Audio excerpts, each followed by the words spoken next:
हर हर हर हर महादेव। ओम नमः शिवाय। सावन सिर्फ बारिश का महीना नहीं बल्कि शिव की भक्ति, संयम और आत्म शुद्धि का पर्व भी है। और आज सावन का पहला सोमवार है, जब पूजा, व्रत, उपवास के जरिए मन को साधने के साथ शरीर को भी हल्का रखने का मौका मिलता है। बिल्कुल, और सही तरीके से किए गए उपवास के फायदे ही फायदे होते हैं।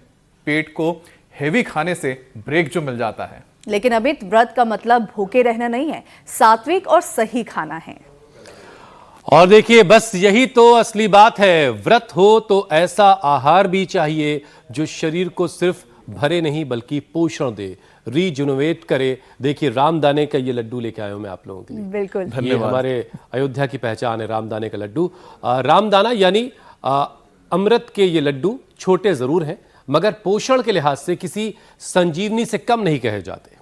तो वह अमृत नेचुरली ग्लूटेन फ्री है और इसमें अच्छा प्रोटीन, फाइबर और जरूरी अमीनो एसिड मिलते हैं, और खासकर लाइसिन जो टिश्यू रिपेयर और मसल रिकवरी में इंपॉर्टेंट रोल निभाता है।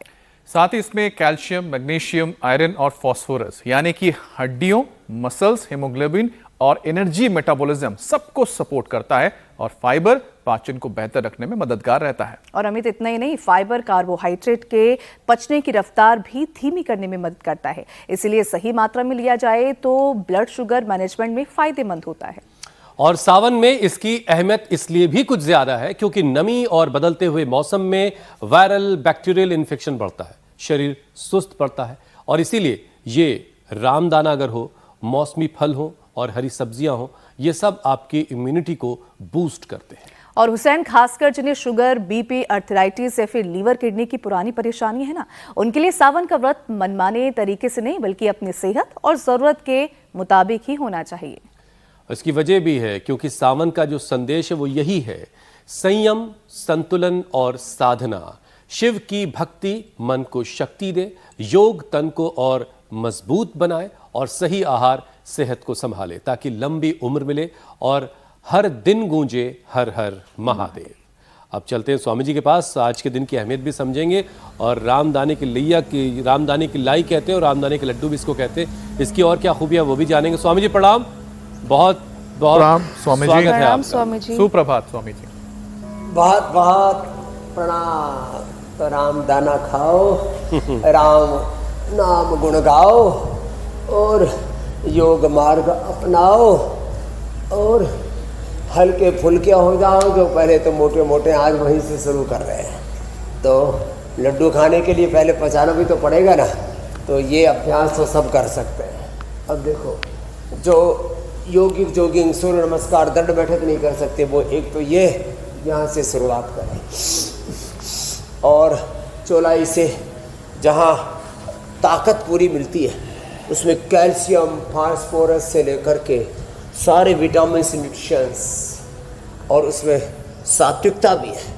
उसमें इम्यूनिटी बहुत अच्छी हो जाती है। जिनको कफ, कोल्ड, सर्दी, जुकाम, बुखार और जोड़ों में दर्द, जिनकी वात की प्रकृति है, कफ की प्रकृति है, उनके लिए तो ये परम औषधि का भी काम करता है। चारों ओर आज ठंडी हवा बह रही है और इतनी सुंदर प्रकृति है चारों ओर, और हमारे साथ भी यहाँ पर छोटे छोटे बच्चे, अक्षा ने अपने डायबिटीज़ को रिवर्स कर दिया है।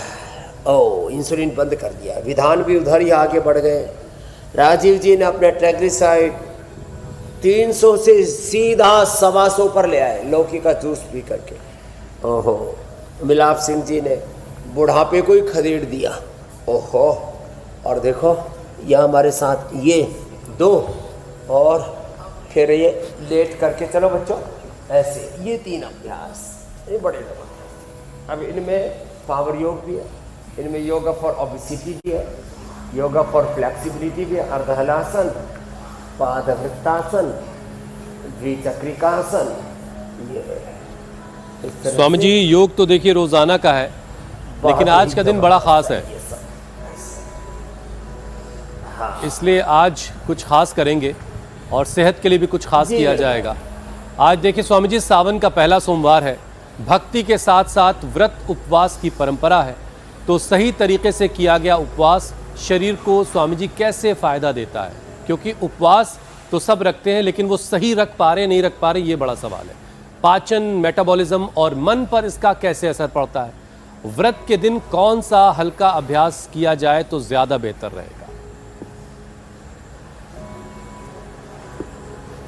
एक तो इसलिए हमने हल्के हल्के अभ्यास से शुरू किए हैं। ये 5 अभ्यास अभी बता चुके। फिर पवन मुक्तासन, उत्तान पादासन, नौकासन, पादावुष्णासन, स्पर्शासन, सेतुबंध सर्वांगासन, सहजता के साथ आसन करना। और उपवास के दिन 3 चीजों पर ही ज्यादा फोकस करें। एक तो फल, फ्रूट्स, ड्राई फ्रूट्स भिगो करके, वो भी थोड़ी मात्रा में, फ्रूट्स, ड्राई फ्रूट्स और वेजिटेबल। और जो आपने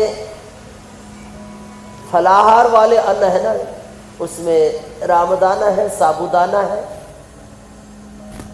और कुट्टू जो है वह भी कफ कोल्ड वालों के लिए, कोदो,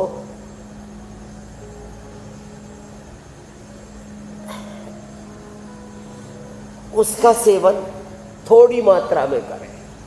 और बहुत कुट्टू का हलवा, कुट्टू की पूड़ी, कचौरी ये ना बनाएं। उसको गर्म होता है, जिनको पित्त की प्रकृति है उनको लौकी के जूस में उसको गोंदे। देखो ये जो खास बात बता रहे हैं उसको सुनिए जरा। लौकी के जूस में कुट्टू को जब गोंद लेते हैं और थोड़ा उसमें अपने प्रकृति के अनुसार दूध या दही थोड़ा और मिला देते हैं ना, तो ऐसा हो जाता है वो, माने फिर उससे गर्मी नहीं होगी। लो, तो जिनके पित्त की प्रकृति है उनको बता दिया हमने। कुट्टू के आटे को लौकी के जूस में थोड़ा सा उसमें एलोवेरा भी मिला सकते हैं, दूध में गोंदे और फिर उसका की रोटी बना करके खा लें। घी भी थोड़ा लेना है तो 1 चम्मच ले सकते हैं, तो ज़्यादा ना लें। और कोशिश तो करें 1 या 2 बार ही लें, दोपहर को या शाम को ले ले 5 से 7 के बीच में। दिन भर उपवास करें। तो सोमवार का जो उपवास है, आपने ठीक कहा, सावन का पहला स्वामी जी, सोमवार आप जो सारी बातें बता रहे हैं, उपवास की उपासना के साथ, शिव भक्ति के साथ करने की बड़ी महिमा है जी। इसमें एक छोटी सी बात मैं कह दूं, फिर स्वामी जी आप अपनी बात और डिटेल में जरा समझाइएगा। देखिए, व्रत को लेकर के लोगों में स्वामी जी बड़ी उलझन है कि क्या खाया जाए, कितना खाया जाए। कुछ लोग दिन भर भूखे रहते हैं, कुछ लोग फलाहार के नाम पर तला भुना, मीठा और ज़रूरत से ज़्यादा खा लेते हैं किसी एक वक्त बैठ के। तो स्वामी जी, उपवास का सही तरीका क्या है? कितने कितने गैप पर कुछ खाने की ज़रूरत है? कितनी मात्रा में खाया जाना चाहिए ताकि वो उपवास की कैटेगरी में रहे? ऐसा ना हो कि उपवास है और बैठ करके कुंटलों फल खा लिया। एक बार का लिया हुआ सबसे अच्छा उपवास होगा तो शाम को 5 से 7 के बीच एक बार ले तो सबसे अच्छा है। दिन भर कोई भी फल 1 या 2 बार। जिनको बहुत एसिडिटी रहती है, बहुत कमजोरी लगती है, वो सुबह सुबह माने अनार, पपीता या सेब आदि ले लिया। दोपहर को उबली हुई सब्जी ले ली। सुबह सुबह फल ले लिया, दोपहर को सब्जी ले ली। अथवा केवल सब्जी भी ले सकते हैं। किसी किसी को फल खाने से गैस आदि बन जाता, आदत नहीं है ना, पेट को तला भुना खाने की आदत पड़ गई है। शरीर को जैसे आदत डालते हैं वैसे पड़ जाती है। तो जो बहुत आइडियल रूप में फास्टिंग करना चाहते हैं, उपवास करना चाहते हैं आदर्श रूप में, तो एक ही बार ले। जिनकी पित्त की प्रकृति है, जिनको बहुत कमजोरी लगती है, वो सुबह सुबह कोई भी 1 या 2 फल ले। ऐसे बहुत सारे ढेर सारे फल भी नहीं खाने हैं। अथवा सुबह सुबह नारियल पानी ही पी ले। दोपहर को उबली हुई सब्जियां खा ले या कोई एक फल ले ले। शाम को आप, जो हम रामदाने की बात कर रहे थे, कुट्टू की बात कर रहे थे, जो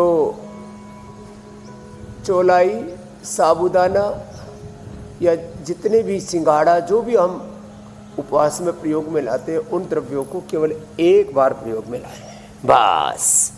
और यदि आप किसी भी तरह का तला भुना नहीं खाते, उबला हुआ भी नहीं खाते, चलो केवल फल भी खा के रह सकते हैं।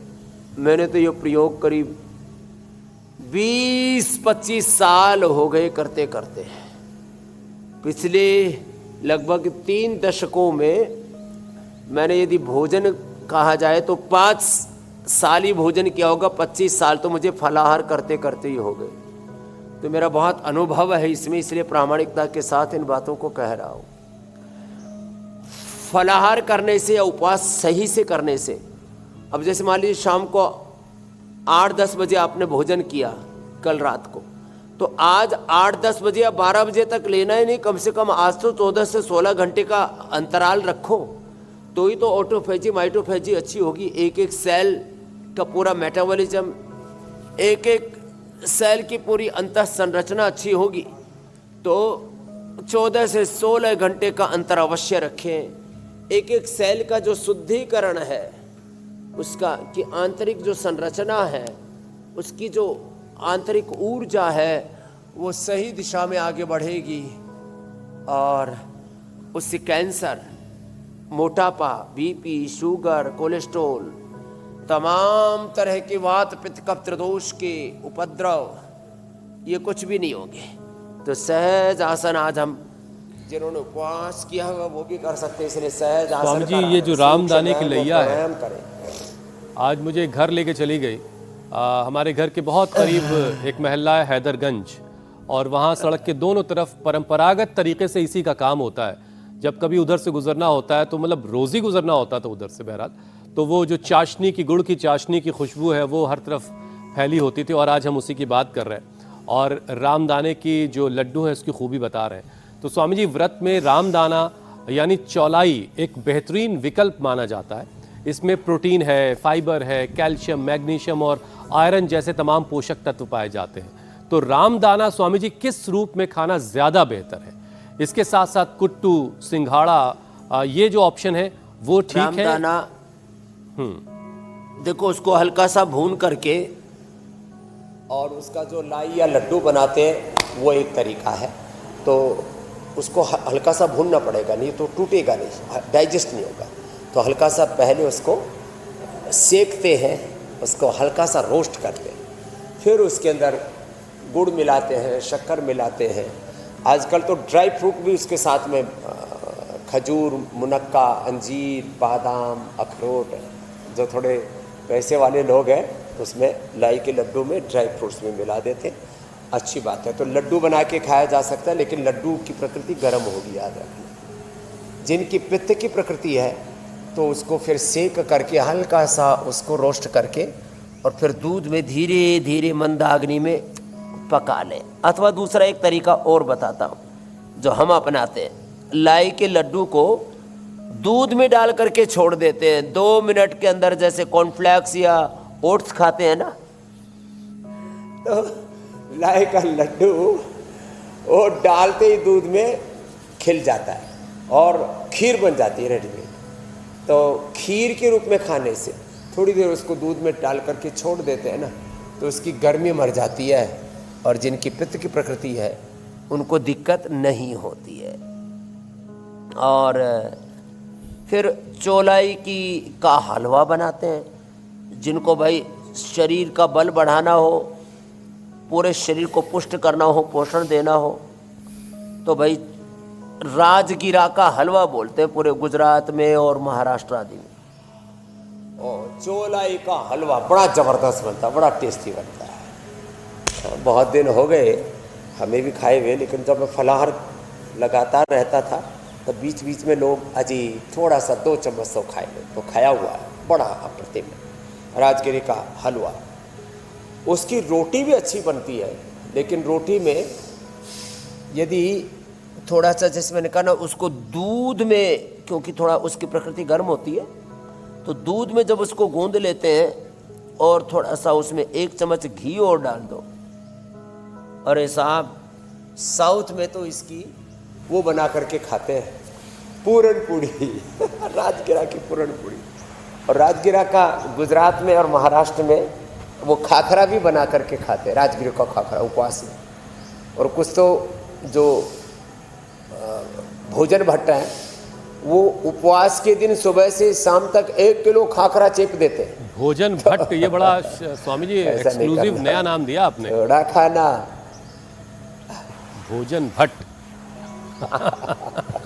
वैसे स्वामी जी रामदाने की जैसे लैया जो होती है, तो भोजन भट्ट नहीं बनना। हाँ, इस तरह के जो छोटे दानों से बनी हुई चीज़ें हैं उनके साथ किरकिराहट का बड़ा मसला है, और शायद इसलिए हम मतलब अपने शहरों में हमने उतना ज़्यादा इसका इस्तेमाल नहीं किया, लेकिन इसकी इतनी महिमा आप जान रहे हैं तो इसको और बेहतर तरीके से शामिल किया जाएगा।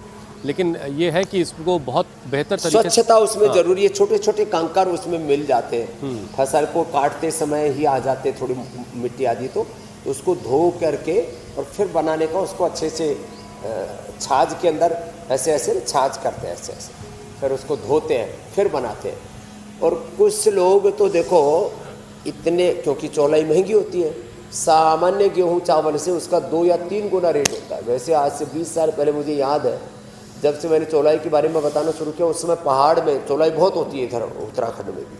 तो उसका अरे पहाड़ में क्या बोलते हैं चौलाई को? बरसा। ईशा आप बताएं। बहुत सस्ती होती थी। अब तो 40, 50, 60 रुपए और कभी कभी तो 100 रुपए किलो तक भी हो जाती है। तो उसकी शुद्धता का ध्यान रखना जरूरी है। तो कुछ लोग उसमें ना कंकर मिला देते हैं, वो अच्छा नहीं। तो और कभी कभी लड्डू में तो वो किरकिराहट आती है तो सारा मजा ही जैसे बस यही पिलाना चाह रहा था स्वामी जी मैं आपको। तो इसका ध्यान रखना है थोड़ा, जो साथ में किरकिराहट आती तो फिर सब जायका ही खत्म हो जाता है। बहरहाल अब स्वामी जी देखिए, सावन के मौसम में जो मौसमी फल है, अमरूद है, नाशपाती की बहार है, बब्बू बोसा मार्केट में खूब है, आलू बुखारा भी खूब दिखाई दे रहा है। लेकिन स्वामी जी बारिश में डाइजेशन और इन्फेक्शन इसका खतरा भी देखिए खूब रहता है। तो व्रत के दौरान कौन कौन से फल जो हैं वो चुने जाएं? क्या कच्चा खाने से बचना चाहिए, और क्या ऐसा खाएं जिसमें फाइबर, विटामिन और मिनरल भी मिले और कोई पेट पर बोझ भी ना पड़े, पेट हल्का फुल्का रहे? बोझ बिल्कुल नहीं पड़ेगा। जिनको भी कब्ज रहता है उनके लिए तो ये मौसम सबसे अच्छा है।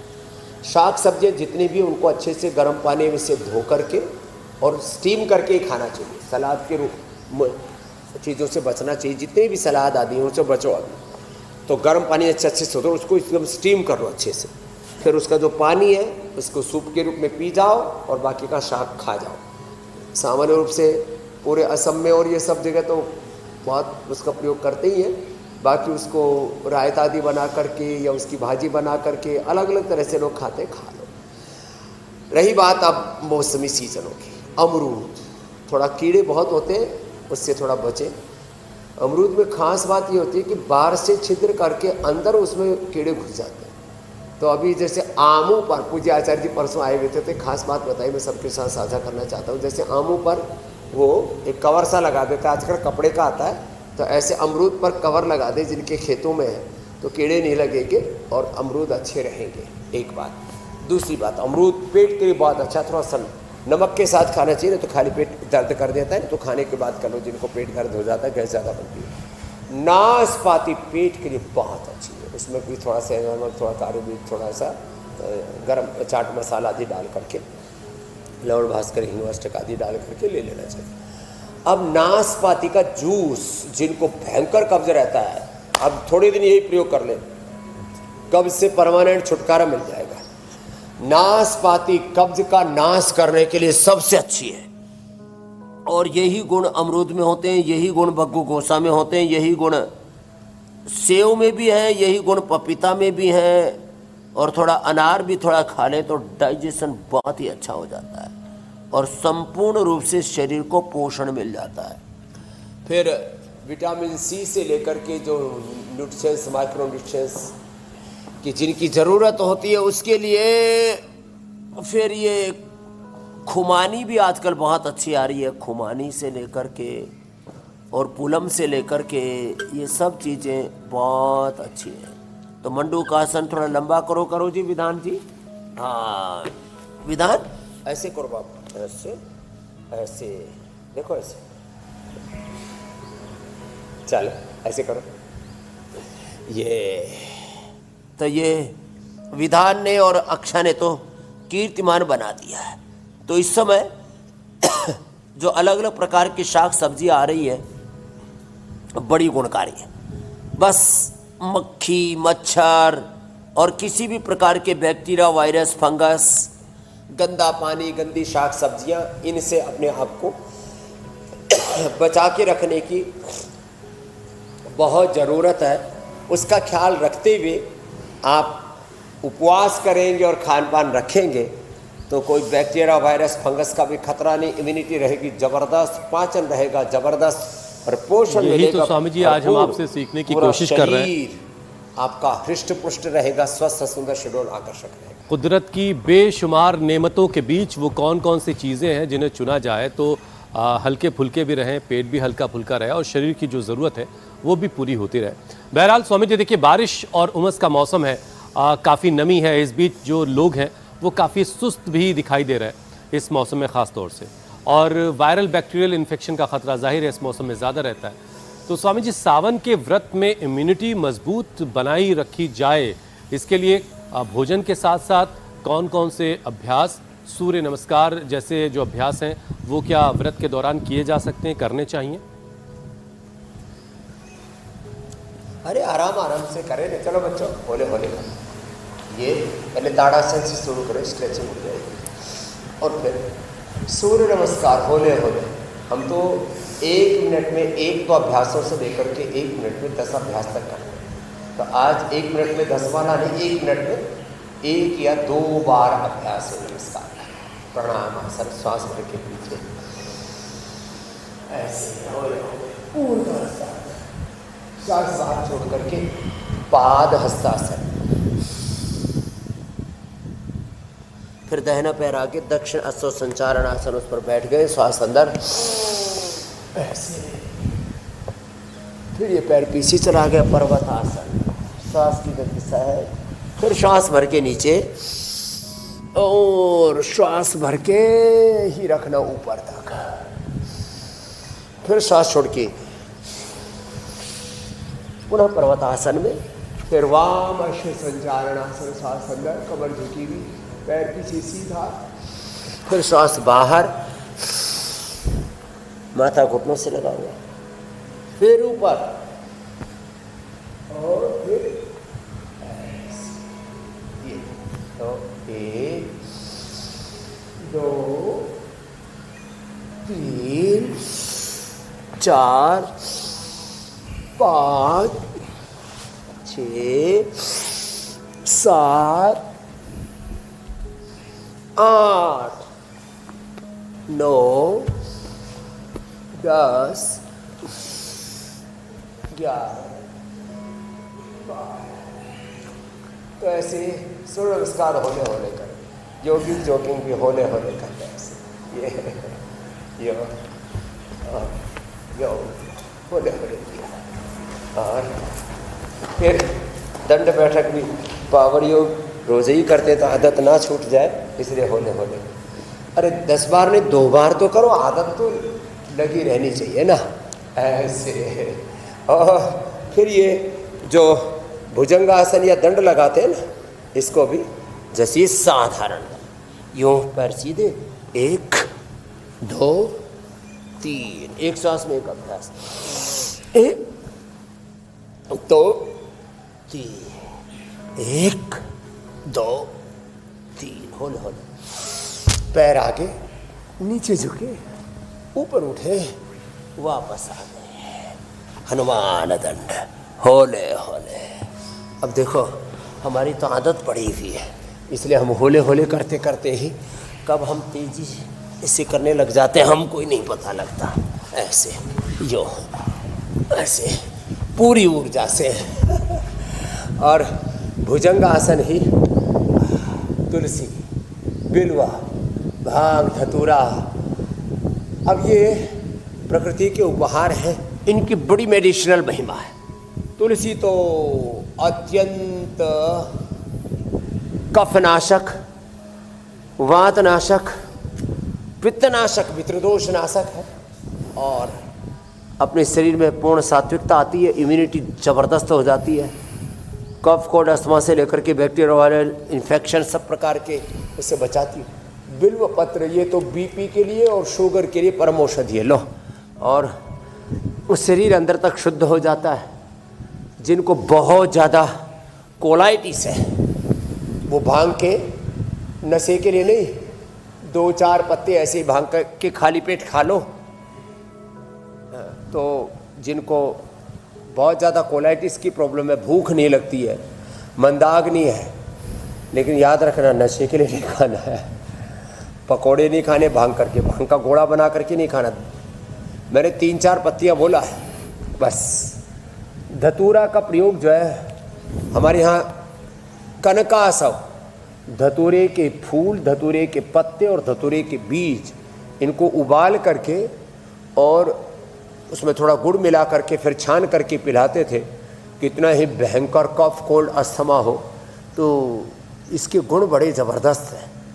तो चलिए, भांग, धतूरा, बिल्व और तुलसी, बेर भी आजकल देश विदेश से आते हैं, पता नहीं हर समय उपलब्ध रहने लग गए। बेर भी, सेव भी, केला भी, कुछ फल तो 12 महीने उपलब्ध रहते हैं। तो जो सेव के गुण है वही बेर के गुण है, इसलिए भगवान शिव को बड़ा प्रिय है बेर। तो भाई जिनको जो है, और आजकल बेर जो है सेव से, कभी कभी तो सेव के भाव के होते हैं मोटे मोटे, वैसे साधारण रूप से आधे रेट पर मिल जाते हैं। बस अपने अपने सामर्थ्य के अनुरूप इनका सेवन करना। तो हमने आपको बताया कि भाई उपवास भी कर रहे तो होले होले ऐसे भुजंगासन, उपवास कर रहे तो होले होले साधारण दंड, और भाई जिनमें सामर्थ्य ज़्यादा है वो ज़्यादा कर लेना। उपवास के वक्त बस अपने शरीर की ताकत को समझना है और उसके हिसाब से अभ्यास करना है। अब अभ्यास बिल्कुल भी नहीं छोड़ देना ताकि आपकी आदत ना खत्म हो जाए। स्वामी जी, हम बीच बीच में भगवान शिव के मंदिरों के दर्शन भी लोगों को करवा रहे हैं। वहाँ पर लोगों का हुजूम लगा हुआ है, जलाभिषेक हो रहा है। स्वामी जी, बहुत जरूरी है। हाँ, 12 ज्योतिर्लिंगों से लेकर के। जी जी जी। स्वामी जी देखिए, बाबा भोलेनाथ को औघड़ दानी कहा जाता है और मान्यता ये है कि जो भी सच्चे मन से उनसे जो मांगता है वो उसे हासिल हो जाता है। तो स्वामी जी, अगर इस सावन हम उनसे लंबी उम्र और सेहतमंद ज़िंदगी मांगें तो रोज़मर्रा में फिर हमें काम भी करना पड़ेगा। वैसा तो है नहीं कि दुआ के साथ दवा की ज़रूरत है, दवा मतलब योग, तो योग तो करना ही पड़ेगा।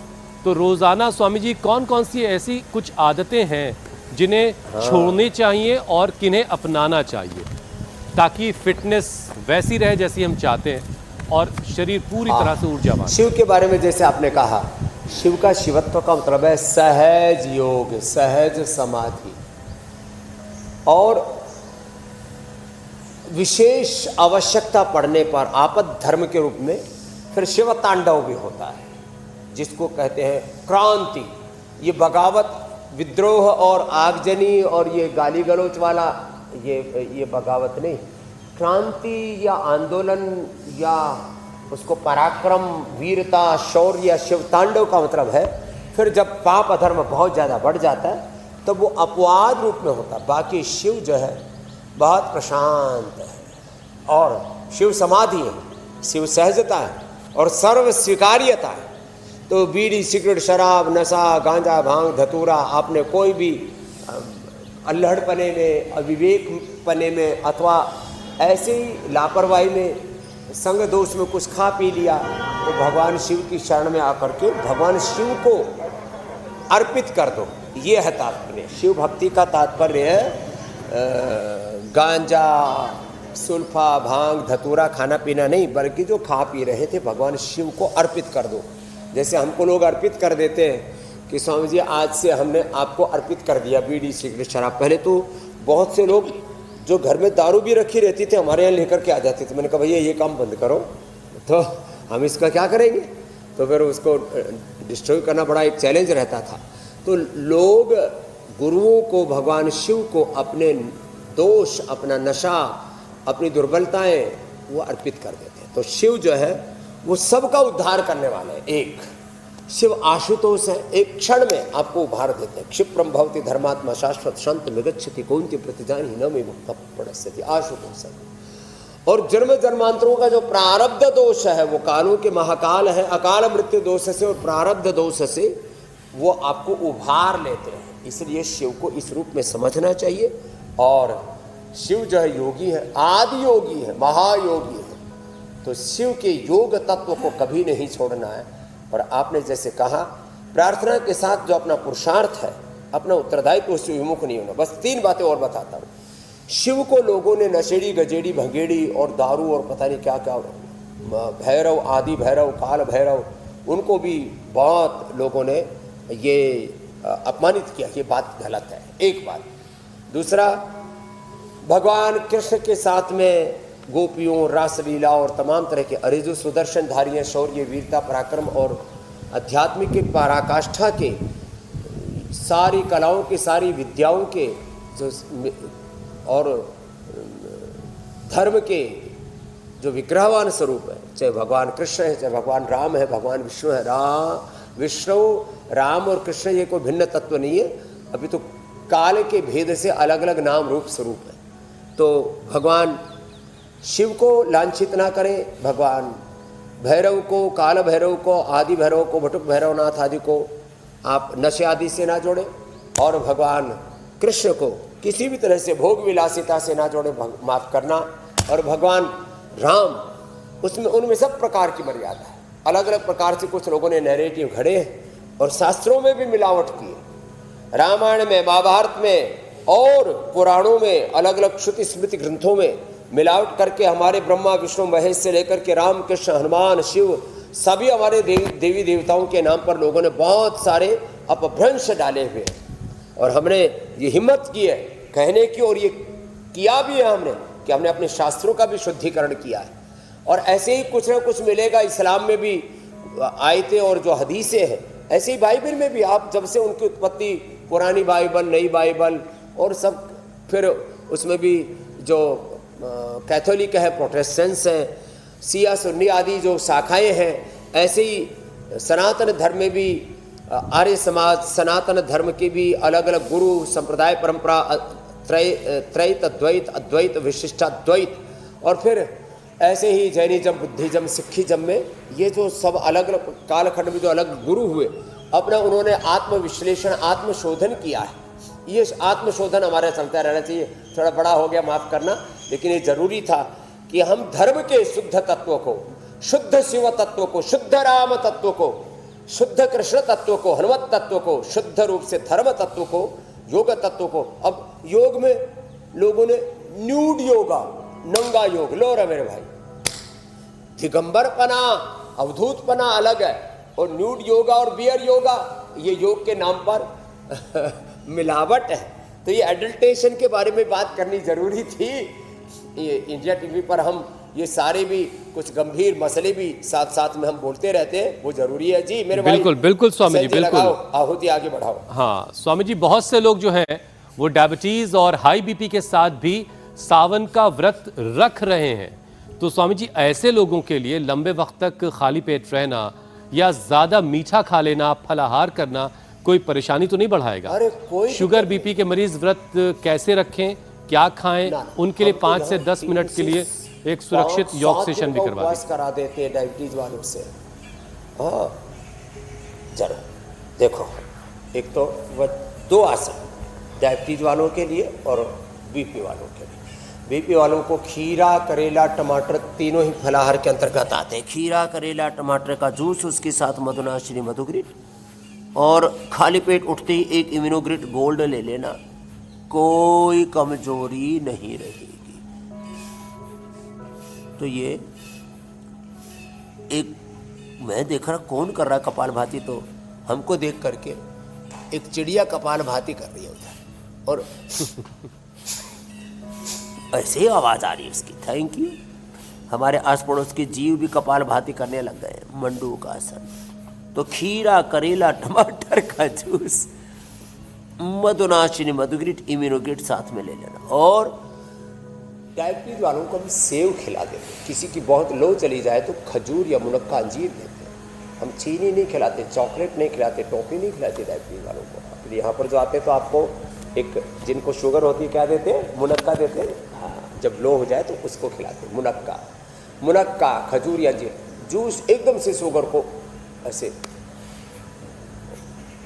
किक दे देता, वो ठीक नहीं है, एकदम से बढ़ा देता है। तो मंडूकासन और पवन मुक्तासन, ये दो। और फिर देखो 2 आसन और बताएंगे।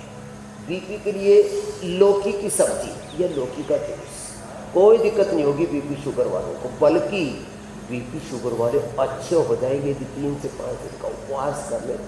लौकी पर उपवास करें, लौकी की सब्जी खाए, लौकी की जूस के साथ मिलता पी ले। बीपी वाले जिन अस्थमा आर्थराइटिस हो तो जूस मत पीना, सूप पी लेना। अच्छा, और ऐसे ये मरकटासन, पवन मुक्तासन, मरकटासन, ऐसे भी घुटने पंजे पास में, और फिर पैर सीधे करके ऐसे भी। ये बीपी शुगर वालों के, हार्ट वालों के लिए लौकी की सब्जी, कार्डियोग्रिड खाली पेट हृदयामृत खाने के बाद, उससे हार्ट के ब्लॉकेज, जिनको 80, 90, 100% भी ब्लॉकेज होते हैं, उनको हम ठीक करते। ये हमारा अनुभव है। ये मरकटासन और बैठ करके शशकासन, ये अभ्यास बड़े अच्छे। तो ऐसे और ऐसे एकदम रिलैक्स हो जाते। और हाँ, जिनको बीपी है उनके लिए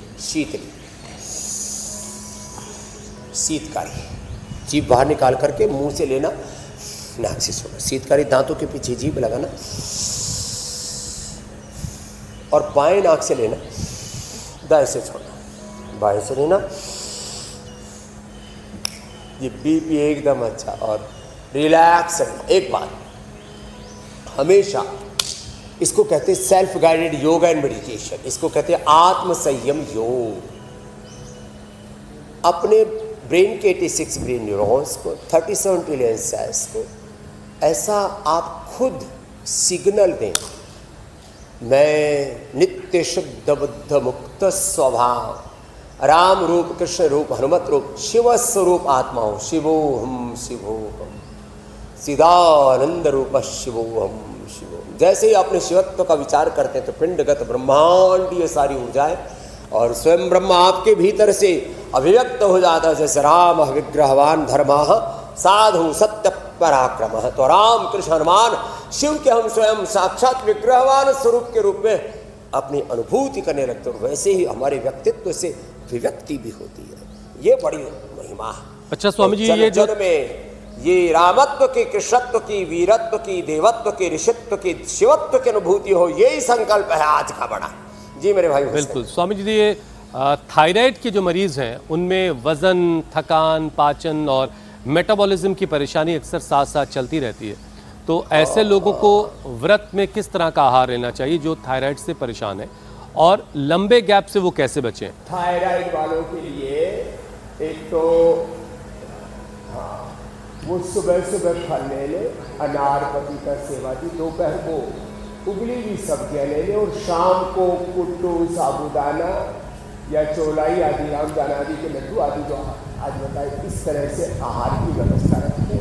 कोई कमजोरी नहीं आएगी। उष्ट्रासन करें और बिल्कुल सहज है उष्ट्रासन, और बैठे बैठे ऐसे देखो ग्रीवा संचालन, ये ऐसे बहुत अच्छा है, ऐसे यूं, और फिर ये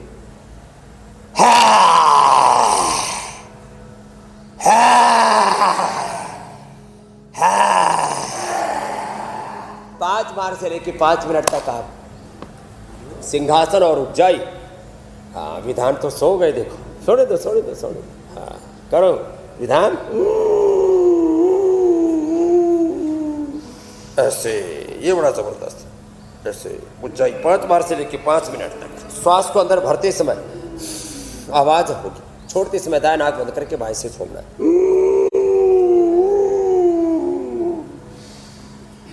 होल्ड करके लगभग आधा मिनट, 20 से 30 सेकंड होल्ड करना, दाएं नाक बंद करके बाएं से छोड़ना, और कपालभाति करते करते दोनों हाथों में, दोनों पैरों में पॉइंट दबाने। दरिया के पानी के साथ थायराइड लेते, ये बड़ा जबरदस्त। और thyroid T3, T4, TSS 100% normal. एक आधी मिनट की बात करके पूरा मेडिकल सिस्टम, जिसको मैं जब ये बहुत गड़बड़ करते हैं तब मेडिकल माफिया, ड्रग माफिया भी कई बार कह देता हूँ, नाराज मत होना, वो अंदर की पीड़ा है, क्योंकि करोड़ों लोगों में एक भ्रांति फैला दी। उनको ऐसा करिकुलम पढ़ाया गया, ऐसा उनको जो पूरा पाठ्यक्रम ही उनका ऐसा है, सिलेबस ही ऐसा है जो मॉडर्न मेडिकल साइंस का। सब बोलते हैं thyroid, BP, sugar, liver kidney problem, cholesterol, कोई बीमारी ठीक ही नहीं होती। कंट्रोल कर सकते हो, मैं कह सकता हूँ नहीं, आप क्योर कर सकते हो, बीमारियों को रिवर्स कर सकते हो, उनको रीरूट कर सकते हो, डीरूट कर सकते हो, उल्टे पार खदेड़ सकते हो, हटा सकते हो, भगा सकते हो, मिटा सकते हो।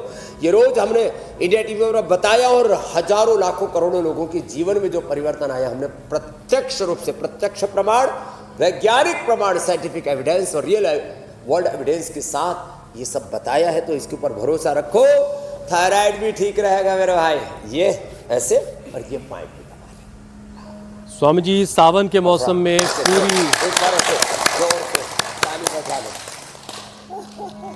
सावन के मौसम में स्वामी जी पूरी प्रकृति जो है नहाई धोई सी, साफ सुथरी सी, और माहौल बहुत ही खुशनुमा सा होता है। लेकिन इसके बावजूद ये मौसम चूँकि नमी होती है, तो ऐसे में आर्थराइटिस के जो मरीज़ हैं उनके लिए बड़ी परेशानी खड़ी हो जाती है। उनके जोड़ों में दर्द, अकड़न और सूजन इस मौसम में बढ़ जाती है। तो स्वामी जी, इस तरह के जो मरीज़ हैं आर्थराइटिस वाले, अरे त्रिदोष ही बढ़ जाता है। हाँ, एलोवेरा, गिलोय, पारिजात। स्वामी जी, एक चीज और जरा जोड़ दो। रसपीडानिल गोल्ड और ऑर्थोग्रिट ले लें और सूक्ष्म व्यायाम कर लें थोड़ा। हाँ, और इसमें ना ये जो अर्थराइटिस के साथ साथ rheumatoid arthritis, RACRP, ANA, AVN, HLB, 27, uric acid, ankylosing spondylitis, ये कई प्रकार के, और फाइब्रोमाइल्जिया और ये ट्राइसिमेटोलॉजिया, SLEMS, ANA, AVN, ये सब अर्थराइटिस की शाखाएं हैं। Parkinson's, Alzheimer, dementia. तो एलोवेरा, गिलोय, पारिजात, निर्गुणी सहजने का रस, खाली पेट पीना निर्गोल्ड खाने के बाद ऑर्थोग्रिट, अश्वशिला आदि ले लेना। हल्दी, मेथी, सौंठ का पाउडर भी ले सकते हैं। खाली पेट लहसुन का भी सेवन कर सकते हैं, जो लहसुन सेवन करते हो केवल उनके लिए। फिर कफ कोल्ड भी बहुत बढ़ता है इस मौसम में नमी का, तो इसमें खाली पेट ब्रोन को खाने के बाद स्वासारी ले ले, और हल्दी, अदरक, तुलसी, वासा और पानपत्र का रस ले लें। और जिनका पित्त बढ़ जाए तो बिल्व पत्र, इससे भगवान शिव भी प्रसन्न होते हैं। पित्त बढ़ जाए तो बेल का रस, पीछे देखो पीपल का रस, पीपल है पीछे हमारे, बेल का रस, पीपल का रस, शीशम का रस, पीपल, बेल, शीशम, और वीट ग्रास, एलोवेरा, देखो यहीं पर रखे हुए हैं, वीट ग्रास है, एलोवेरा है, ये बड़े ज़बरदस्त है। वीट ग्रास, एलोवेरा, ये बहुत ही ज़बरदस्त है। जिनको, और मोती पिष्टी ले ली तो वात, पित्त, कफ, त्रिदोष को संतुलित रखते हुए, और ये सूक्ष्म व्यायाम। जिनको जोड़ों में दर्द है, थोड़ा धूप में बैठा करें। जोड़ों में दर्द है, कफ कोल्ड रहता है, तो धूप सेवन, धूप स्नान, सन बाथ उसको बोलते हैं, सूर्य चिकित्सा, पृथ्वी, अग्नि, वायु, जल, आकाश, धरती जैसा धैर्य, अग्नि जैसा तेज, वायु जैसा वेग, जल जैसी शीतलता, आकाश जैसी विराटता, ये तो उनके दैवी गुण हो गए। और बर्ड थेरापी, वाटर थेरापी, सन थेरापी आदि से अपने पंच महाभूतों का संतुलन। तो कोई भूत प्रेत भी आपको, और वैसे भी जो शिव उपासना करते ना, भूत गणादि सेवितम, अपने आप ही भूत पिशाच निकट नहीं आवे, महावीर जब नाम सरावे, तो हनुमान जी, शिव जी, भगवान की उपासना से भूत प्रेत, देखो भूत प्रेतों के नाम पर हमारे मौलाना साहब, मौलवी साहब, मज़ारों में बैठे हुए बहुत से लोग भी बहुत डराते हैं। हमारे बहुत से भी गुरु और गुरु घंटारे भी बहुत डराते हैं। भूत प्रेतों के नाम पर, अलग अलग तरह से देवी देवताओं के नाम पर कोई भय भ्रम भ्रांति नहीं रखनी चाहिए। ईश्वर में, उस खुदा अल्लाह ऑलमाइटी गॉड में विश्वास रखो, खुद में, खुदा में, परमेश्वर में विश्वास रखो। अपना योग पूरा करो, अपना कर्म पूरा करो, अपना धर्म पूरा करो। स्वधर्म में, योग धर्म में, मानव धर्म, राष्ट्र धर्म में पूरा बरतो, और अपने जो संवैधानिक, लोकतांत्रिक, मानवीय, नैतिक, आध्यात्मिक मूल्य है उनका पालन करो। जीवन में स्वस्थ, सुखी, संपन्न, प्रसन्न। और अभी तो स्वामी जी जो उलझन थी, व्रत और योग का तालमेल कैसे बिठाना है, और व्रत में क्या खाना है, क्या नहीं खाना है, क्या बेहतर है, क्या नहीं बेहतर है, वो सारी चीज़ें आपने क्लियर कर दी हैं। और घड़ी भी कह रही कि अब आपसे इजाज़त ली जाए। तो स्वामी जी बहुत बहुत शुक्रिया। प्रणाम स्वामी जी। कल फिर मिलेंगे। 365 दिन ऐसे ही आपको जगाते रहेंगे, निरोगी बनाते रहेंगे। प्रणाम। ओम नमः शिवाय। ओम नमः ओम नमः पार्वती पतये हर हर महादेव शंभो। बहुत बहुत शुक्रिया स्वामी जी।